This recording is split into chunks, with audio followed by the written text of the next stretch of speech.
जैसा कि मैंने कहा था कि आप लोग का एक कमेंट मैं डेली पिक करूंगा और जो आप लोगों के कॉमन डाउट होंगे वो कॉमन डाउट पे हम जरूर बात करेंगे। ठीक है, वो कॉमन डाउट पे हम जरूर बात करेंगे क्योंकि वो सिर्फ आपके नहीं कई सारे बच्चों के डाउट हो सकते हैं। जैसे इन्होंने यहाँ पर एक बात लिखा है कि सर मैंने नई नई तैयारी शुरू की है, मैं मैथ्स और इंग्लिश रीजनिंग पढ़ रहा हूँ कि मुझे इसके साथ साथ जीएस भी लेकर चलाना चाहिए। सीनियर से पूछे तो बोलते हैं हाँ करो, लेकिन सिर्फ ठीक है यहाँ पर इन लोग का सिलेबस इतना है कि टाइम ही नहीं मिलता है। आप ही बताइए प्लीज अपने इनिशियल एज में आपने कैसे प्रिपरेशन की थी। और ये एक बहुत जेन्युइन क्वेश्चन है, सिर्फ इनका नहीं कई सारे बच्चों का होता है कि सर अभी तो हम नए नए तैयारी में आए हैं और नए नए तैयारी में हम चारों सब्जेक्ट को ले ले। तो देखो जब भी आप नए नए तैयारी में आते हो ना तो इस बात को ध्यान रखना, आप सारे सब्जेक्ट को एक साथ कैरी नहीं कर सकते। जैसे बचपन में भी अगर आपने देखा होगा ना आपने अपने जीवन लाइफ में, तो ऐसा नहीं होगा कि आपने पहले दिन से चावल दाल नमक अचार सब खाना शुरू कर दिया होगा। पहले आपको थोड़ा थोड़ा पानी से आदत लगाया जाता है, फिर दूध से आदत लगाया जाता है, फिर तब आपका एक राशन होता है, फिर उसके बाद थोड़ा बहुत अन्न आपको खिलाया जाता है ताकि कम से कम आपका पेट उसको सह सके।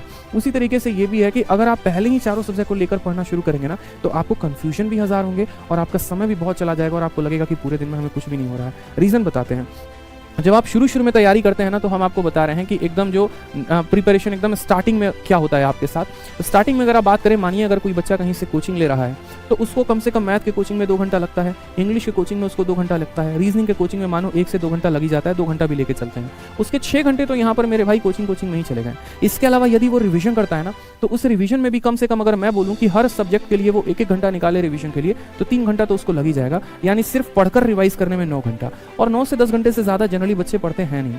अगर उससे ज्यादा पढ़ते हैं तो वो या तो कुछ नया पढ़ेंगे नहीं तो रिवाइज करेंगे। तो मेरा मानना यहाँ पर है कि जब आप स्टार्टिंग फेज में होते हैं ना तो स्टार्टिंग फेज में क्या किया करिए कि सिर्फ आपके जो टीचर ने पढ़ाया है आप उसको रिवाइज करिए, आप उनसे पढ़िए और आप उसको रिवाइज करिए। जीएस को इंक्लूड अभी शुरू में मत किया करिए। जब आपका थोड़ा लेवल आपका बढ़ने लगेगा ना, जब आपका सिलेबस थोड़ा सा कंप्लीट होने लगेगा, उसके बाद क्या होगा कि आपका ये जो कोचिंग वाला समय है ना ये कटकर निकल जाएगा और आपको कोचिंग तो लेनी पड़नी है। फिर उसके बाद जो समय बचेगा उसको किसमें आप यूटिलाइज कर पाएंगे, उस समय को आप यूटिलाइज कर पाएंगे पूरी तरीके से अपने रिविजन में। फिर उसके बाद का आपका शेड्यूल क्या होगा पता है, आफ्टर आपके बाद में शेड्यूल जो बनेगा वो ऐसा बनेगा कि आप 2 घंटा मैथ को रिवाइज कर रहे हैं, ठीक है, या आप ऐसे कह लीजिए कि सर 1 घंटा मैथ रिवाइज, 1 घंटा रीजनिंग रिवाइज, 1 घंटा जीएस या आपका इंग्लिश हो गया। और रिवीजन के अलावा अगर आप जीएस पढ़ना चाहते हैं तो बेशक आप उसको 4 घंटा भी दे दें, तब भी इन सब को मिलाकर आपके सिर्फ 6 घंटे होंगे या 7 घंटे होंगे। और बाकी समय में आप चाहे तो मॉक टेस्ट लगा सकते हैं, कुछ लगा सकते हैं। तो शुरू में अपने दिमाग को जितना ईजी रख सकते हैं उतना रखा करिए। शुरू में जितना जो है कम बर्डन रखेंगे उतना बेहतर है। ठीक है, आप शुरू में बस इस तरीके से अपने शेड्यूल्स को फॉलो किया करिए। इसके अलावा इसी तरीके से किसी और के भी कोई भी डाउट होते हैं तो आपका बड़ा भाई यहाँ पर है,